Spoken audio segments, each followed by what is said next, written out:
week-end j'ai l'appartement pour moi toute seule parce que monsieur est à l'enterrement de vie de garçon de son petit frère. Ce qui fait que ce matin j'ai nettoyé l'appartement toute seule et ça a pris beaucoup plus de temps que quand on le fait à deux. Mais là maintenant je suis contente, j'aime bien faire ça le week-end parce que ça me permet de me rebooster un petit peu pour la semaine, d'être dans un environnement sain, propre, rangé. J'ai l'impression d'être plus au clair dans ma tête. Et je viens de recevoir un colis de la part d'une amie qui a sa boutique de bijoux éco-responsables. Et du coup je voulais en profiter pour vous parler un petit peu d'elle et vous expliquer un petit peu aussi ce que je lui ai commandé. Donc en fait à la fin du mois on va passer une petite semaine chez mes parents et on va aller chez une de mes meilleures amies pour fêter les 1 an et le baptême de sa fille. Et d'ailleurs je suis sûre que vous vous souvenez d'elle parce que c'est elle qui m'avait demandé d'être la marraine de sa fille pendant mon EVJF.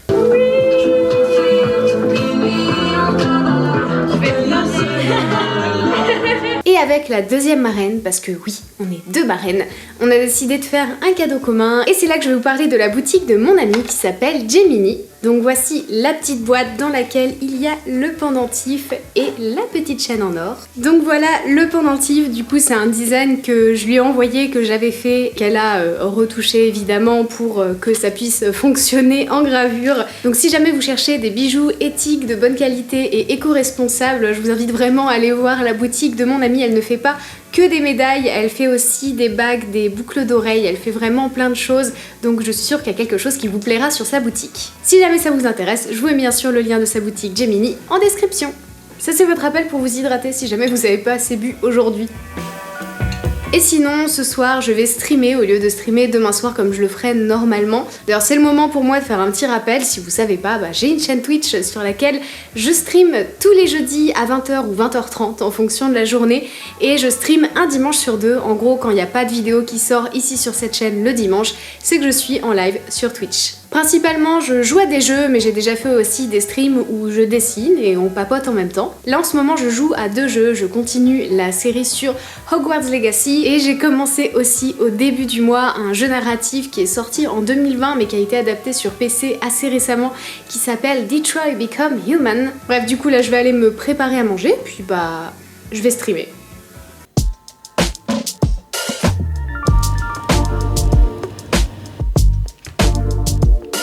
Yeah. Okay. Yeah, you know what it is. Rest in peace, Mac, don't trip. Gotta thank Coda for the hit. Hobby to the hobby to legit. Now we body every bitch. Still a bougie bitch talking that bullshit, bullshit, bullshit. So why you throwing shade on me? Cause I just do my thing low key. But naked while I'm doing Tai Chi. Never met a motherfucker like me. Yeah, man, what's up? Assis. C'est bien. La patte? La patte? Oui. L'autre? C'est bien. Maintenant, tu attends. Tu attends. Tu attends. Tu attends. Ok? La patte? Oui. L'autre? C'est bien. Maintenant, tu attends. Tu attends. Tu attends. Tu attends. Tu attends. Tu attends. Ok?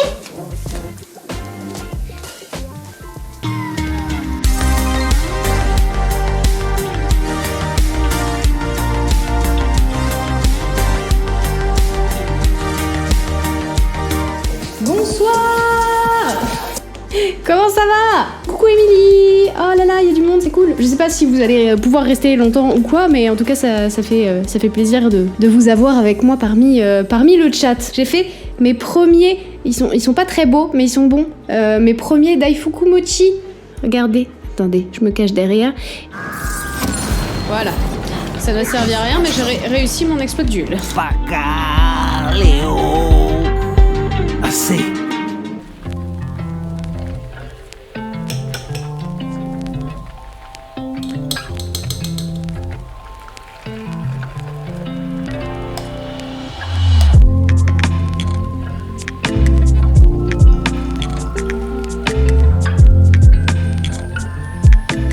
Ce matin, je me prépare pour aller à un petit brunch et du coup je me suis dit que c'était l'occasion de répondre. Je vous avais demandé sur Instagram de me poser vos questions par rapport au voyage au Japon. Donc on m'a demandé, est-ce que tu pourrais nous faire des recommandations sur des films ou séries qui permettent de connaître un peu plus la culture? Alors du coup je vais vous donner 2 œuvres qui qui sont celles auxquelles je pense parce que du coup c'est ce qu'on a regardé récemment. Je vous recommande, alors c'est sous forme de série mais en vrai c'est de la télé-réalité japonaise et il s'agit de la série Terrace House qui est sur Netflix. En gros le principe c'est qu'on suit 6 personnes, donc 3 hommes et 3 femmes qui sont logés dans une super maison avec des super voitures, un super environnement, etc.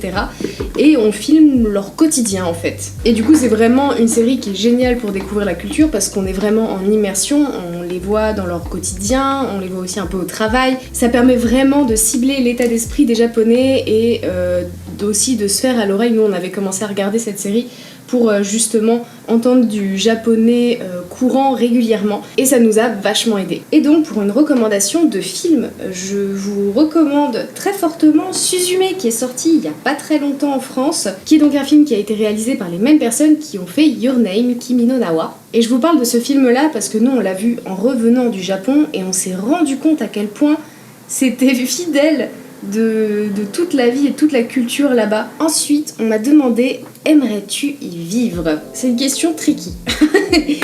Parce que oui et non. Nous, forcément, on a eu une approche touristique de la visite de ce pays et on a adoré beaucoup de choses. Pour ne citer que quelques trucs, les Japonais, encore une fois, soient super serviables, le fait qu'ils soient très organisés, le fait que dans les transports en commun, c'est silencieux mais c'est si agréable, tout le monde est respectueux, ça te change de la France, c'est fou. Que ce soit aussi un pays où les gens, ils savent prendre le temps de se reposer, de contempler la nature, il y a un truc de ce côté-là, moi, qui me plaît particulièrement. Mais bien sûr, comme dans tout pays, il y a des points négatifs. Alors déjà, un des trucs qui me freinerait pour habiter là-bas, c'est le fait que c'est un pays qui est pas du tout habitué à l'immigration. Et peu importe si t'habites là-bas depuis 10 ans, 15 ans, tu seras jamais vraiment totalement intégré si t'as pas une tête de japonais globalement. Encore plus si tu décides d'avoir des enfants là-bas qui du coup auront une tête d'européen, pour eux l'intégration à l'école va être super compliquée. Il y a un truc au Japon qu'on appelle le tatemae. En gros, l'art de ne pas dire ce que l'on pense vraiment. En fait, les Japonais, ils sont très gentils tout ça, mais il y a beaucoup de choses qu'ils ne vont pas dire en société parce que socialement, c'est pas trop accepté. Et ça, du coup, pour construire des vraies relations, c'est pas forcément évident. Donc il y a ce point-là, et il y a aussi le travail. Si tu décides de bosser au Japon dans une entreprise japonaise, tu vas avoir un rythme hyper effréné avec des horaires assez folles. Ils ont pas peur de faire des heures et des heures et des heures de travail, ils vivent vraiment pour le boulot là-bas. Je pense que c'est un rythme qui ne me conviendrait pas du tout. Alors peut-être qu'en étant freelance et continuant peut-être de, je sais pas si c'est possible, mais payer mes impôts en France et travailler pour du contenu en France, why not? Mais en tout cas, travailler dans une entreprise japonaise, je sais que ça ne me conviendrait pas du tout. Ça, et puis bien sûr le fait qu'on s'éloigne de notre famille, de nos amis, etc. Forcément, c'est des points qu'on prend en compte aussi. Donc pour toutes ces raisons, j'aurais plutôt tendance à dire non que oui, mais il y a plein de choses qui me feraient dire que je sais que j'adorerais y vivre quand même. Il fait chaud encore aujourd'hui, il y a eu un orage. Il y a l'eau qui est tombée à torrent, j'ai fermé toutes les fenêtres, tous les Velux, ça tapait super fort, j'ai eu vachement de mal à me rendormir. Ça m'a un peu déprimée d'ailleurs. Pas le fait de pas pouvoir me rendormir, mais le fait qu'il y ait une pluie torrentielle, qu'il fasse super chaud en ce moment. Ça m'a un peu déprimée parce que je me dis... notre planète elle est pas en pleine forme quoi. En fait je vais remettre le t-shirt que j'avais hier. Voilà, comme il fait chaud, je pense que je vais mettre cette jupe et ce t-shirt. Aussi pendant un de mes lives, on m'avait posé la question si j'avais des anecdotes rigolotes à raconter par rapport à notre voyage. On était dans le métro à Tokyo et il y a 3 femmes habillées en tenue traditionnelle qui avaient genre je pense la soixantaine d'années, peut-être 70 ans. Nous on était assis, du coup on s'est levé pour leur laisser la place. Et elles étaient trop contentes, trop reconnaissantes et tout, donc elles ont accepté, elles se sont assises. Peu de temps après, elle nous tapote l'épaule et puis en fait elle sort de son sac 2 petits daifuku mochi fait maison pour nous remercier en fait. On les a mangés, ils étaient très bons et ces 3 femmes étaient absolument adorables. On m'a demandé aussi, est-ce compliqué de se faire comprendre quand on parle moyennement anglais au Japon? Donc déjà c'est compliqué de se faire comprendre en fait en anglais au Japon. Le mieux c'est d'avoir 2-3 mots de japonais pour pouvoir échanger un minimum ou au moins les basiques. En vrai, pas trop de panique. Aujourd'hui, on a la chance d'avoir internet et d'avoir beaucoup de méthodes pour traduire des conversations en direct, notamment Google Traduction qui a un mode conversation qui marche vraiment très bien. Nous, il y a des moments où on s'est retrouvé un petit peu coincé et on a réussi à débloquer grâce à ça. Peut-être le seul mot à savoir pour pouvoir l'utiliser, c'est de pouvoir dire allez-y, parlez en montrant votre téléphone, et ça se dit Hanasu. Bon allez, vous l'avez compris, je suis prête à partir, je suis devant la porte d'entrée, donc il est temps pour moi d'y aller et partir à ce petit brunch entre copines. Donc du coup, je vous retrouve après le brunch pour la suite de la FAQ.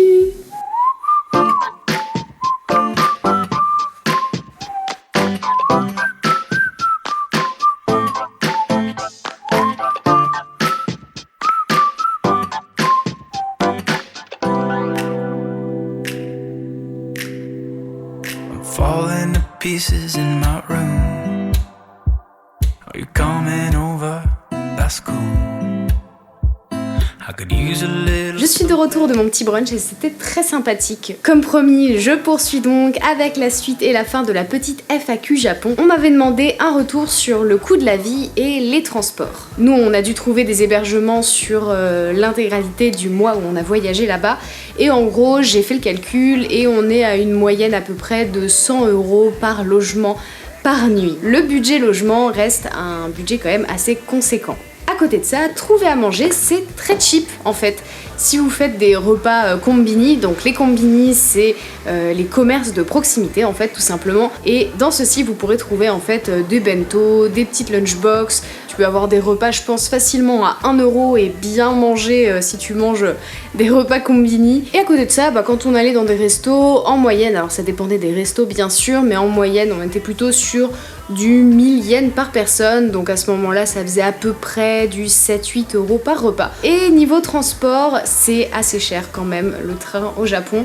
Nous, on a pris un JR Pass pour pas avoir se prendre trop la tête, donc le JR Pass, ça permet de prendre quasiment toutes les lignes JR gratuitement sur une période déterminée. Et sinon, on a pris le métro. Alors le métro, ça monte vite aussi, mais ça va, les trajets sont quand même moins chers qu'à Paris. Et du coup ça s'est pas compris dans le JR Pass et le système est tellement plus simple, c'est vraiment juste une carte sur laquelle tu mets de l'argent et puis à l'entrée de ton métro tu la passes et à la sortie tu la passes et ça te débite le montant exact pour le trajet que tu viens de faire. Quelles sont vos villes / endroits coup de cœur? Alors tous les deux on a adoré notre séjour à Fuji Yoshida parce qu'aussi on a résidé dans le bon logement je pense, mais l'atmosphère générale de la ville et tout ça, enfin, on a vraiment trop aimé, c'était hyper apaisant. Donc c'est une étape dans notre voyage qui nous a beaucoup touchés tous les deux. On a beaucoup aimé aussi quand on a été du côté de Toyoka, donc pour aller faire plusieurs onsen. Et sinon pour ma part j'ai aussi beaucoup aimé Tokyo. Alors je sais pas si c'est parce que c'est la première ville que j'ai visitée et que ça m'a fait bonne impression et que du coup ça m'a marqué et ça m'a touchée. Mais j'ai trouvé qu'il y avait ce côté ville très vivante avec beaucoup d'activités, mais en même temps, en prenant quelques stations de métro, on se retrouve très vite dans des campagnes et des endroits très isolés, donc très charmants et très agréables, mais en très peu de temps, on peut être au cœur de la ville. Et pour ce qui est de Pierre-Alain, lui, il a beaucoup aimé la ville d'Hiroshima, qu'il a trouvée très apaisante aussi, comme elle a été reconstruite assez récemment finalement. Il y a un côté avec aussi le passé de cette ville, et le fait qu'il y ait un musée de la paix qui était construit, un parc de la paix. Lui, il a trouvé que l'ambiance, les gens là-bas, c'était justement dans un esprit très léger. Moi, le passé de la ville m'a un peu... ça m'a un petit peu alourdi l'esprit et du coup, j'ai ressenti cette lourdeur en visitant la ville. Pierre-Alain, lui, il a eu une expérience totalement différente. Donc comme quoi, ça dépend vraiment des gens. Mais lui, il a vraiment beaucoup aimé. C'est vrai qu'elle est quand même assez verte. Il y a quand même un peu d'activité, mais très calme. Donc je comprends très bien pourquoi ça lui a plu aussi. Comment sont vus les Français au Japon? Les quelques fois où on a dit d'où on venait, les gens étaient là « Ah, c'est trop cool et tout, t'habites où, machin ?» Et puis là, quand on disait qu'on habitait en région parisienne, c'était « Oh, le rêve, trop bien et tout !» Enfin, vraiment, les Japonais, je crois qu'ils aiment bien les Européens de manière générale. Ils aiment beaucoup les Français. Je ne sais pas vraiment pour quelle raison, mais en tout cas, oui, les Français sont beaucoup appréciés là-bas. Et enfin, dernière question, quel est ce dont vous allez vous souvenir de ce voyage dans 20 ans? Va falloir venir nous redemander dans 20 ans de quoi on se souvient. Je pense et j'espère qu'on va garder aussi ce côté apaisement, contemplation de la nature et tout, qu'on a quand même vachement ressenti là-bas. Et puis l'avantage, c'est que j'ai quand même pris pas mal de vidéos et de photos pendant ces jours, donc on va pouvoir se remémorer quand même toute la beauté du pays. Ça, c'est quelque chose aussi qui nous a beaucoup marqué, comme c'est un pays aussi qui est très propre, vraiment très esthétique, très différent aussi du nôtre.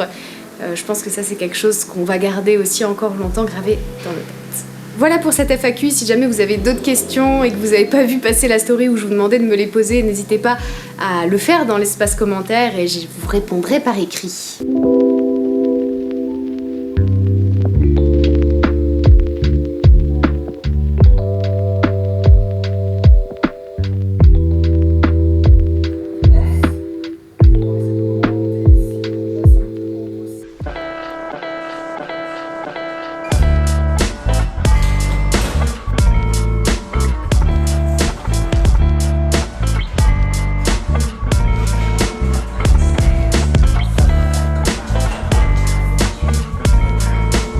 Après le sport, je suis rentrée, je me suis préparé un déjeuner parce que ce midi et tout l'après-midi, en fait, je vais passer mon temps chez le coiffeur. Je vous avais déjà parlé sur Twitch de mon projet et aussi sur Instagram d'avoir la fin des cheveux plutôt roses.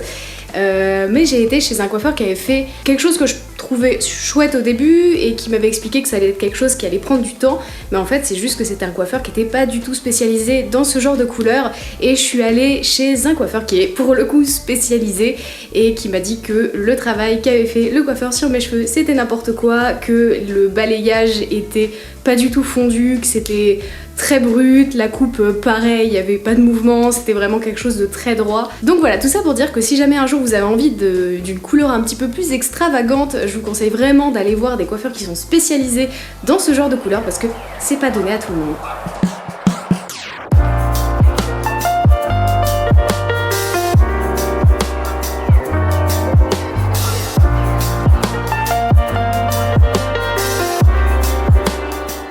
Je sais pas pourquoi je cache parce que je suis sûre que j'aurais utilisé une photo de ma nouvelle coupe pour la miniature, mais bref, le reveal, tada! Alors clairement, là, il n'y a pas de doute, c'est rose, il n'y a aucun doute. J'avoue que ça me sort un peu de ma zone de confort, en vrai. J'ai jamais fait une couleur aussi extravagante, mais comme la première expérience était trop peu voyante par rapport à ce que j'avais en tête, du coup, là, j'ai pas hésité à lui dire vas-y sur la couleur, n'hésite pas, quitte à ce que ce soit un petit peu flashy. C'est pas passé dans l'oreille d'un sourd. Mais du coup, l'idée quand même, j'avais quand même montré des photos d'inspiration, c'est que là pour l'instant c'est très flashy, mais avec les shampoings, ça va devenir plus pastel et se rapprocher un petit peu plus de la couleur que j'avais en tête parce que c'est pas exactement ça ce que j'avais en tête.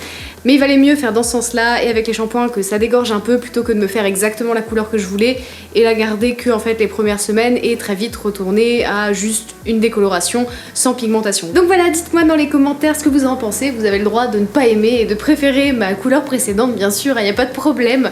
Moi je suis contente, c'est le principal. Et sinon je vais vous déplacer un petit peu pour vous montrer parce que je suis allée chez une copine pour aller voir si elle avait pas des robes parce que du coup le mariage de mon beau-frère, et ben c'est le week-end prochain et je n'avais jusqu'à ce jour toujours pas de robe pour l'occasion. Donc voilà à quoi elle ressemble. Alors la ceinture c'est la mienne, normalement elle est comme ça donc elle taille quand même assez large.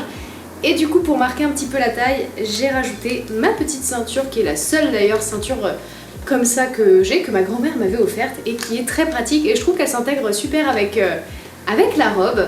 Et avec ça je vais porter mes talons compensés habituels en osier avec le laçage noir ou alors peut-être mes sandales qui sont assorties à la ceinture, qui sont plates. Voilà, ça dépendra de ma conviction de ce matin-là.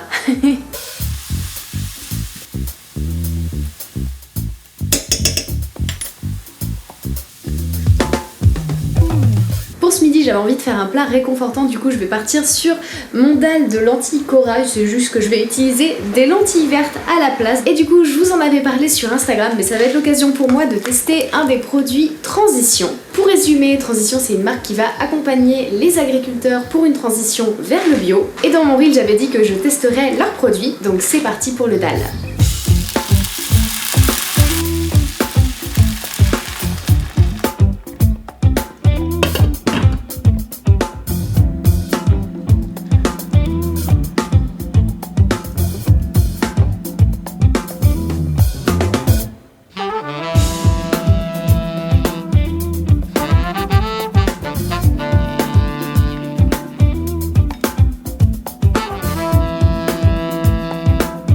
Bon appétit. Itadakimasu.